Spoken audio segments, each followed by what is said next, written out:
नमस्कार दोस्तों, एक बार फिर से आप सभी का हार्दिक स्वागत करता हूं आपके अपने यूट्यूब चैनल रेवत राज मैथमेटिक्स में। साथियों, जल्दी से जुड़ जाइए। ठीक सुबह के 10 बज चुके हैं और आप सभी को पता है कि 10 बजे हम संस्कृत के मॉडल टेस्ट पेपर को हल करते हैं।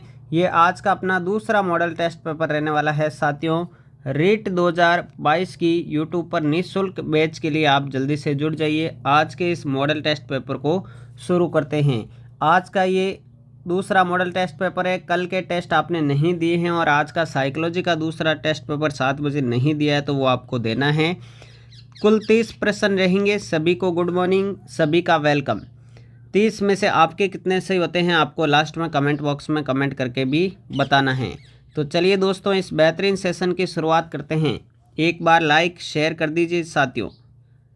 चलिए, पहला क्वेश्चन आपकी स्क्रीन पर आ चुका है मेरे प्यारे साथियों। पहला क्वेश्चन क्या कह रहा है? यम गणना व्यंजनानाम उच्चारण स्थानम कै वर्तते। यम गणनम का उच्चारण स्थान क्या होता है? विकल्प है आपके नासिका, मुख, जीवामूलम या कंठोष्टम। बहुत ही शानदार सेशन आज का रहने वाला है साथियों। तो पहले प्रश्न का राइट आंसर क्या हो जाएगा, चलिए बता दीजिए कमेंट बॉक्स में। जी हाँ दोस्तों, प्रश्न नंबर 1 का राइट आंसर क्या हो जाएगा साथियों? पहले प्रश्न का राइट आंसर हो जाएगा नासिका। ऑप्शन नंबर 1 करेक्ट आंसर हो जाएगा। यम गणना का जो उच्चारण स्थान होता है वो क्या होता है? नासिका होता है। ए ऑप्शन आपका करेक्ट आंसर है। आगे बढ़ते हैं प्रश्न नंबर 2 की ओर। चलिए, दूसरा प्रश्न देखिए साथियों। अधोलिखित में मूर्धन्य वर्ण कौन से हैं? मूर्धन्य वर्ण आपको बताने हैं। मूर्धन्य वर्ण कौन से हैं साथियों? पहला ऑप्शन, दूसरा ऑप्शन, तीसरा ऑप्शन, चौथा ऑप्शन। 4 विकल्प आपके सामने हैं। मूर्धन्य वर्ण इनमें से कौन सा है ये बताना है आपको। तो साथियों, आंसर क्या हो जाएगा जल्दी से बता दीजिए। प्रश्न नंबर 2 का राइट आंसर कौन सा विकल्प हो जाएगा साथियों? चलिए, बहुत ही बढ़िया। जी हाँ साथियों, राइट आंसर हो जाएगा बी ऑप्शन करेक्ट आंसर हो जाएगा। री, र, स, ट, ठ, ड, ढ, ण, ये सारे के सारे कौन से वर्ण हैं? मूर्धन्य वर्ण है। देखिए, सूत्र पढ़ा होगा आपने, ऋतु रसाणाम मूर्धा। जी हाँ साथियों, ऋतु रसाणाम मूर्धा सूत्र से ये सारे के सारे मूर्धन्य वर्ण हो जाएंगे।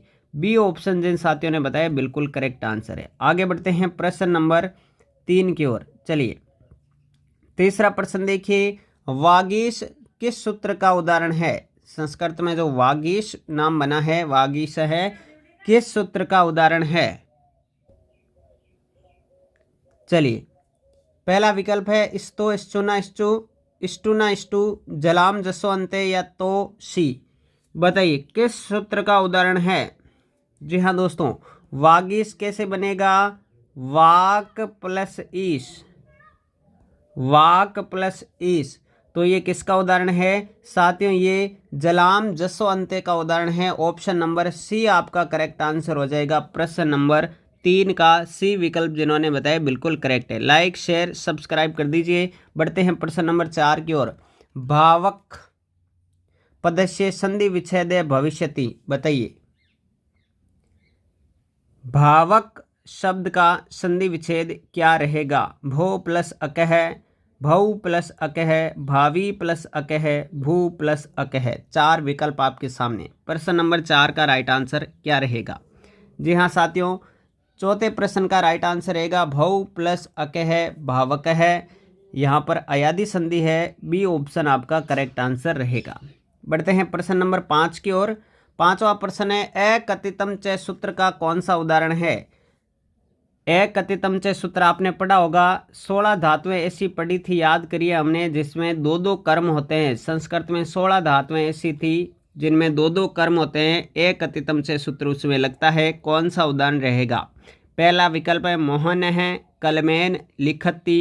दूसरा है रमा मोहनन सह पुस्तकम पठती। तीसरा है लता रमाम वस्त्रम याचते। चौथा है छात्र है गुरुणा प्रश्नम पृच्छति। तो मेरे प्यारे साथियों, प्रश्न नंबर 5 का राइट आंसर हो जाएगा लता रमाम वस्त्रम याचते। देखिए, यहाँ पर याच धातु का प्रयोग किया गया है। याच यानी होता है मांगना, ठीक है ना। तो यहाँ पर रमा में भी द्वितीय विभक्ति है और वस्त्रम में भी द्वितीय विभक्ति है। गौण और मुख्य दोनों क्रमों में द्वितीय विभक्ति है। एकतितम च सूत्र का उदाहरण है सी ऑप्शन करेक्ट आंसर। आगे बढ़ते हैं प्रश्न नंबर 6 की ओर।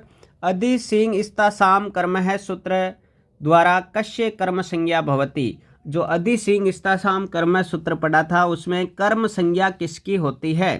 धातुः आधार से, इप्सितम से या उपसर्ग से किसकी आधार संज्ञा होती है? चलिए, किसकी कर्म संज्ञा होती है? तो साथियों आधार की कर्म संज्ञा होती है। आधार में द्वितीय विभक्ति का प्रयोग होता है। बी ऑप्शन आपका बिल्कुल करेक्ट आंसर रहेगा। चलिए आगे बढ़ते हैं प्रश्न नंबर 7 की ओर। विश्व भाषा इत्यत्र समास विग्रह वर्तते। विश्व भाषा का समास विग्रह क्या रहेगा? पहला विकल्प विश्व है भाषा, विश्वस्य भाषा, विश्वास है भाषा या विश्वम भाषा। 4 विकल्प आपके सामने अवेलेबल है। 7वें का राइट आंसर क्या रहेगा? विश्व भाषा। जी हाँ दोस्तों, विश्व की भाषा, तो राइट आंसर विश्व से भाषा। ऑप्शन नंबर बी आपका जो है वो करेक्ट आंसर रहेगा प्रश्न नंबर 7 का। चलिए लाइक शेयर कर दीजिए मेरे प्यारे साथियों। प्रश्न नंबर 8 आपके सामने आ रहा है। चलिए 8वां प्रश्न देखिए। पालयन इत्यत्र क प्रत्यय। पालयन शब्द में कौन सा प्रत्यय है? ल्युट, तुमुन, सानच या सत्री। 4 विकल्प आपके सामने अवेलेबल है। पालयन इत्यत्र क प्रत्यय, पालयन शब्द में कौन सा प्रत्यय है? तो दोस्तों पालयन शब्द में जो है वो सत्री प्रत्यय लगा हुआ है। ऑप्शन नंबर डी आपका करेक्ट आंसर रहेगा प्रश्न नंबर 8 में। आगे बढ़ते हैं साथियों प्रश्न नंबर 9 की तरफ। नवाना रात्रिणाम समाहारे इत्यस्य समस्त पदमस्ति। नवानाम रात्रिणाम समारोह, इसका समस्त पद क्या बनेगा? नवरात्र है, नवरात्रि ही, नवरात्रम या नवरात्रु। प्रश्न नंबर 9 का आपको राइट आंसर बताना है। चलिए जल्दी से कमेंट कीजिए। प्रश्न नंबर 9 का राइट आंसर क्या रहेगा? बिल्कुल नवरात्रम इसका राइट आंसर बनेगा। ऑप्शन नंबर सी जो लोग बता रहे हैं बिल्कुल करेक्ट आंसर है साथियों प्रश्न नंबर 9 में। आगे बढ़ते हैं साथियों प्रश्न नंबर 10 की ओर। जगती शब्द रूपम स्यात्। जगती जो है वो शब्द रूपम कौन सा है? पंचमी एक वचन का, सप्तमी एक वचन का, चतुर्थी एक वचन का या षष्ठी बहुवचन का। जल्दी से बता दीजिए प्रश्न नंबर 10 का राइट आंसर क्या रहेगा। चलिए कमेंट बॉक्स में कमेंट करें। तो जगती जो है साथियों वो आपके सप्तमी एक वचन का उदाहरण है।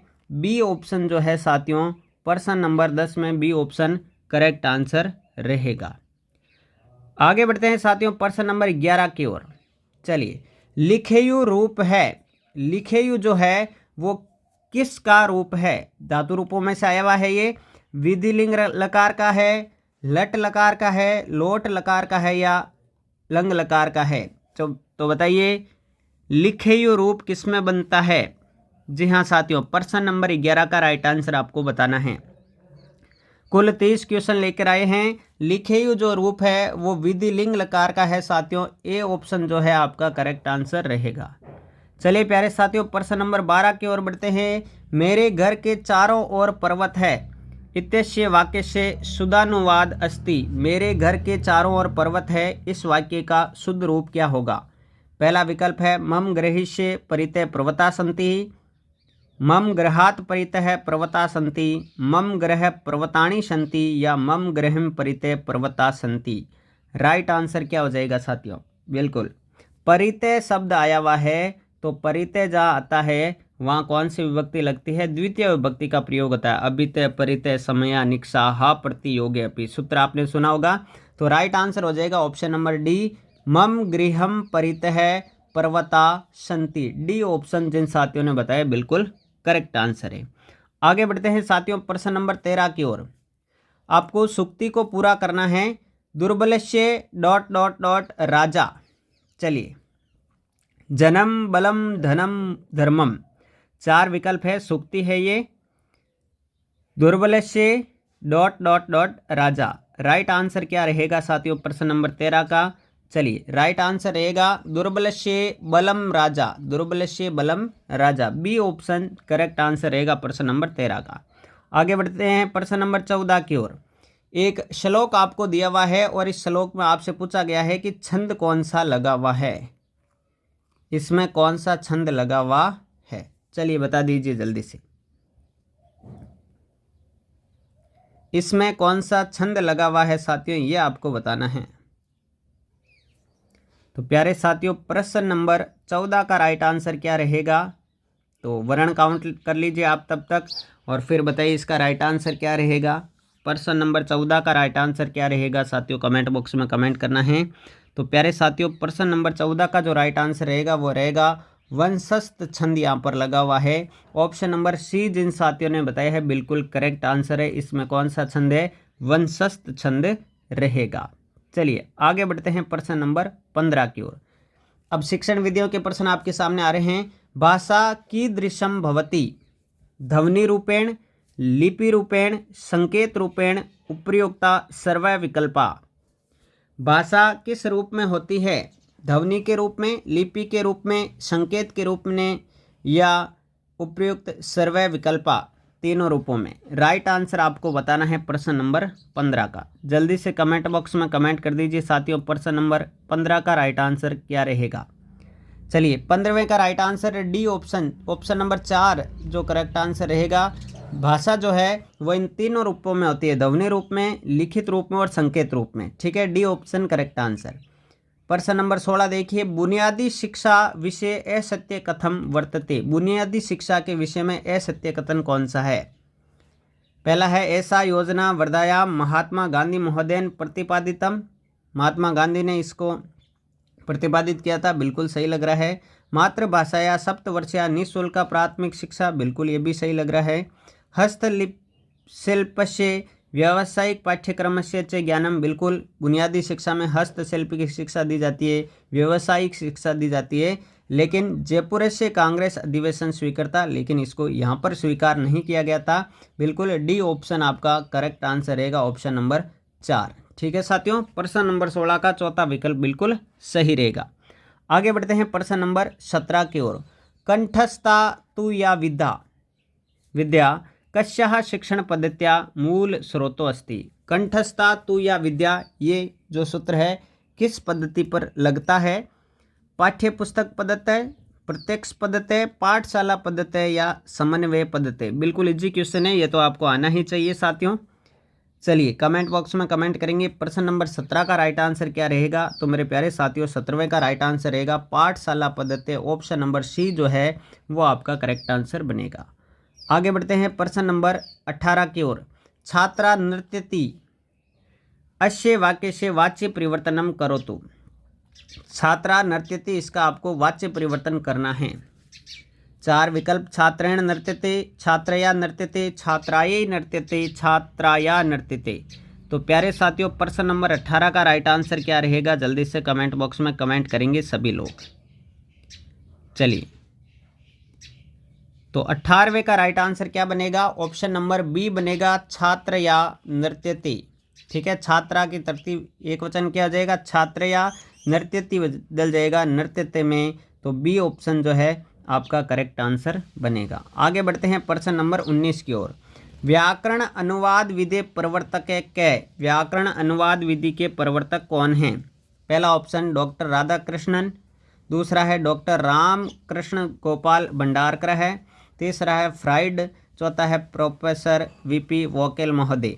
तो बताइए व्याकरण अनुवाद विधि के प्रवर्तक कौन हैं। तेरे साथियों प्रश्न नंबर 19 का राइट आंसर क्या रहेगा, तो व्याकरण अनुवाद विधि के प्रवर्तक है डॉक्टर राम कृष्ण गोपाल भंडारकर। इसे भंडारकर विधि भी कही जाती है। क्या कहते हैं, भंडारकर विधि भी कहा जाता है। ठीक है साथियों, तो राइट आंसर रहेगा ऑप्शन नंबर बी, बिल्कुल करेक्ट आंसर। आगे बढ़ते हैं प्रश्न नंबर 20 की ओर। छात्राणाम ज्ञान विस्तारम क्रियते, छात्रों के ज्ञान का विस्तार कौन से प्रश्न करते हैं। अन्वेषण प्रधान प्रश्न, केंद्रीय बोध प्रश्न, मूल्यांकन प्रश्न या पुनरावर्ती प्रश्न। छात्रों के ज्ञान का विस्तार किस प्रकार के प्रश्न करते हैं। प्रश्न नंबर 20 राइट आंसर आपको बताना है जल्दी से कमेंट बॉक्स में। तो प्यारे साथियों, छात्रों के ज्ञान का विस्तार जो है वो अन्वेषण प्रधान प्रश्न करते हैं, खोज वाले प्रश्न करते हैं। बिल्कुल ए प्रश्न आपका करेक्ट आंसर रहेगा, प्रश्न number A option correct answer रहेगा प्रश्न नंबर 20 का। आगे बढ़ते हैं अगले प्रश्न की ओर। चलिए, अभिनय विधेय प्रयोग है कुत्र क्रियते। अभिनय विधि का प्रयोग किसमें किया जाता है? विकल्प आपके हैं कथा शिक्षणे, पद्य शिक्षणे, नाटक शिक्षणे या गद्य शिक्षणे। अभिनय विधि का प्रयोग किसमें किया जाता है मेरे प्यारे साथियों, यह आपको बताना है प्रश्न नंबर 21 में। तो दोस्तों, अभिनय विधि का प्रयोग जो है वह किसमें किया जाता है? बिल्कुल सही है, नाटक शिक्षण में किया जाता है। जिन साथियों ने सी ऑप्शन बताया है बिल्कुल सही है साथियों, सी ऑप्शन। अभिनय विधि का प्रयोग जो है वो नाटक शिक्षण में किया जाता है। सी ऑप्शन आपका करेक्ट आंसर रहेगा प्रश्न नंबर 21 का। आगे बढ़ते हैं प्रश्न नंबर 22 की ओर। 22वां प्रश्न क्या कह रहा है देखिए, संस्कृत मौखिक परीक्षया कस्य कौशलस्य मूल्यांकनम कर्तुम न शक्यते। संस्कृत में मौखिक परीक्षा जो है वो किस प्रकार के कौशल का मूल्यांकन नहीं कर सकती है? श्रवणस्य, पठनस्य, भाषणस्य या लेखनस्य। श्रवण कौशल का, पठन कौशल का, भाषण कौशल का या लेखन कौशल का। मौखिक परीक्षा से किस प्रकार के कौशल का मूल्यांकन नहीं हो पाता है, ये आपको बताना है। बहुत ही ज़्यादा इंपॉर्टेंट प्रश्न है, तो जल्दी से कमेंट करेंगे। बहुत बढ़िया। चलिए, राइट आंसर क्या रहेगा साथियों? मौखिक परीक्षा से जो है लेखन कौशल का जो है मूल्यांकन नहीं हो सकता है। डी ऑप्शन आपका करेक्ट आंसर रहेगा। बाकी जो मौखिक परीक्षा से श्रवण और पठन और भाषण, इन तीनों कौशल का विकास हो जाता है, लेकिन लेखन कौशल का विकास लिखित परीक्षा से होता है, मौखिक परीक्षा से नहीं होता है। चलिए, डी ऑप्शन करेक्ट आंसर रहेगा। प्रश्न नंबर 23 की ओर बढ़ते हैं। प्रोफेसर वीपी वकील महोदयन संस्कृत शिक्षणे कस्य विधेय प्रयोगे कृते। प्रोफेसर वीपी वकील महोदय ने संस्कृत शिक्षण के लिए किस विधि का प्रतिपादन किया? अनुवाद विधेय, प्रत्यक्ष विधेय, पाठशाला विधेय या पाठ्य पुस्तक विधेय। चलिए बताइए जल्दी से, प्रोफेसर वीपी वकील महोदय ने संस्कृत शिक्षण में किस विधि का प्रतिपादन किया? तो साथियों, राइट आंसर क्या रहेगा? प्रत्यक्ष विधि का प्रतिपादन किया प्रोफेसर वीपी वकील महोदय ने। बी ऑप्शन आपका करेक्ट आंसर रहेगा प्रश्न नंबर 23 का। आगे बढ़ते हैं प्रश्न नंबर 24 की ओर। लाइक शेयर कर दीजिए साथियों। 24वां प्रश्न है, व्याकरण आदि पाठ योजनासु नियमीक्रियते। व्याकरण आदि जो पाठ योजनाएं होती है व्याकरण से संबंधित, उस पाठ योजना का नियमीकरण कौन करते हैं? छात्रई, अध्यापकेन, पुस्तकेन या कार्यालयन। बताइए, नियमीकरण किसके द्वारा किया जाता है पाठ योजना का? चलिए, बीएड में पाठ योजना वगैरह बनाई होगी आप लोगों ने, तो पाठ योजना का नियमीकरण कौन करता है? अध्यापक करता है, स्वयं अध्यापक करता है साथियों। बी ऑप्शन आपका करेक्ट आंसर रहेगा प्रश्न नंबर 24 का। एक बार लाइक कर दीजिए, शेयर कर दीजिए। 30 में से कितने सही होते हैं लास्ट में बताना ही है आपको। प्रश्न नंबर 25 देखिए, द्विभाषात्मक प्रविधि आवश्यकम वर्तते। द्विभाषात्मक विधि जो है वो किसके लिए आवश्यक होती है? अनुवाद शिक्षणे, व्याकरण शिक्षणे, पद्य शिक्षणे या गद्य शिक्षणे। बताइए जल्दी से। अनुवाद, व्याकरण, पद्य, गद्य, द्विभाषात्मक प्रविधि जो है वो किसके लिए आवश्यक होती है? कमेंट बॉक्स में कमेंट कीजिए जल्दी से। 25 नंबर का राइट आंसर क्या हो जाएगा साथियों? बिल्कुल अनुवाद शिक्षण की विधि है द्विभाषात्मक प्रविधि। ए ऑप्शन आपका करेक्ट आंसर रहेगा प्रश्न नंबर 25 में। आगे बढ़ते हैं 26 की ओर। पादोन पंचशतम इत्यनेन संख्या सूच्यते। पादोन पंचशतम के लिए कौन सी संख्या आएगी? 575, 475, 525 या 425। बताइए। चलिए, संख्या ज्ञान का प्रश्न है। पादोन का मतलब हो गया पौने, पंच का मतलब हो गया 5 और शतम का 100, पौने 500। तो सीधी सी बात है, पौने 500 को हम क्या लिखेंगे? 475। बिल्कुल बी ऑप्शन करेक्ट आंसर हो जाएगा यहाँ पर प्रश्न नंबर 26 का। प्रश्न नंबर 26 में जिन साथियों ने बी ऑप्शन बताया है साथियों, बिल्कुल करेक्ट आंसर है बी ऑप्शन, पादोन पंचशतम यानी 475। आगे बढ़ते हैं प्रश्न नंबर 27 की ओर। जैक्टोड विधि वर्तते अस्य कौशलस्य विकासाय। जैक्टोड विधि किस कौशल का विकास करती है? श्रवणस्य,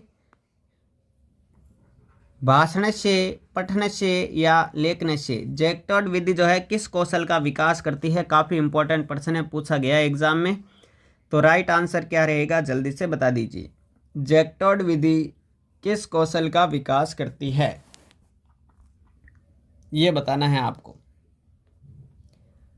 चलिए दोस्तों, जैक्टोड विधि जो है वो किस कौशल का विकास करती है? बिल्कुल लेखन कौशल का विकास करती है। ऑप्शन नंबर डी जो है वो आपका करेक्ट आंसर रहेगा। जैक्टोड विधि जो है लेखन कौशल का विकास करती है। आगे बढ़े साथियों, प्रश्न नंबर 27 का डी ऑप्शन करेक्ट आंसर रह जाएगा। सभी का स्वागत, वेलकम। चलिए आगे बढ़ते हैं साथियों अगले प्रश्न की ओर। प्रश्न नंबर 28 देखिए, संप्रेषणम वर्तते। संप्रेषण जो होता है वो कितने प्रकार से हो सकता है? एक मार्गी प्रक्रिया है, द्विमार्गी है, त्रिमार्गी है या बहुमार्गी है? चलिए संप्रेषण, बिल्कुल बहुत ही अच्छा क्वेश्चन साथियों। संप्रेषण जो है वो किस प्रकार की प्रक्रिया है, ये बताना है आपको। कमेंट बॉक्स में कमेंट करें। जी हाँ, चलिए जी, संप्रेषण जो है साथियों वह किस प्रकार की प्रक्रिया है? द्विमार्गी प्रक्रिया है, एक सुनने वाला एक बोलने वाला। जी हाँ दोस्तों, ठीक है, द्विमार्गी प्रक्रिया है। बी ऑप्शन आपका करेक्ट आंसर रहेगा। आगे बढ़ते हैं प्रश्न नंबर 29 की ओर। इंपॉर्टेंट प्रश्न है, दंडान्वय, खंडान्वय, टीका, समीक्षा इत्येता विधे केन संबंधिता सन्ति। दंडान्वय, खंडान्वय, टीका, समीक्षा ये इत्यादि जो विधियां हैं ये किन से संबंधित है? व्याकरण शिक्षण से, नाट्य शिक्षण से, काव्य शिक्षण से या निबंध शिक्षण से? तो राइट आंसर क्या रहेगा साथियों?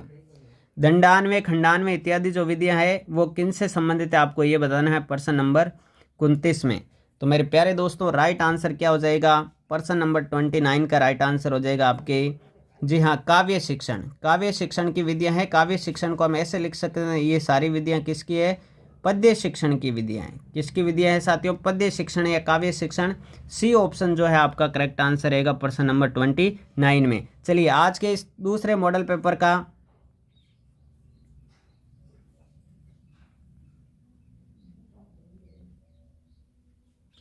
काव्य शिक्षण राइट आंसर हो गया। चलिए इसमें जो है साथियों 29 क्वेश्चन, ये क्वेश्चनों में जो है आपके इधर उधर हो गया है टाइप करने में। तो 29 में से आपके कितने क्वेश्चन सही हुए कमेंट बॉक्स में ज़रूर कमेंट करके बताएं। वीडियो को लाइक और शेयर करना नहीं भूलें। अब हम 3 बजे मिलेंगे साथियों, दोपहर को 3 बजे हिंदी की लाइव टेस्ट सीरीज के साथ में, तो जुड़ना मत भूलिएगा। चैनल को सब्सक्राइब करके बेल आइकन को प्रेस कर ले ताकि सारे नोटिफिकेशन आपको मिले और रीट 2022 की तैयारी आपकी अच्छी हो सके। 30 में से कितने क्वेश्चन सही हुए आज कमेंट बॉक्स में कमेंट करके बताएं। मिलते हैं साथियों अगले वीडियो लेक्चर में, तब तक के लिए जय हिंद, जय भारत, थैंक यू।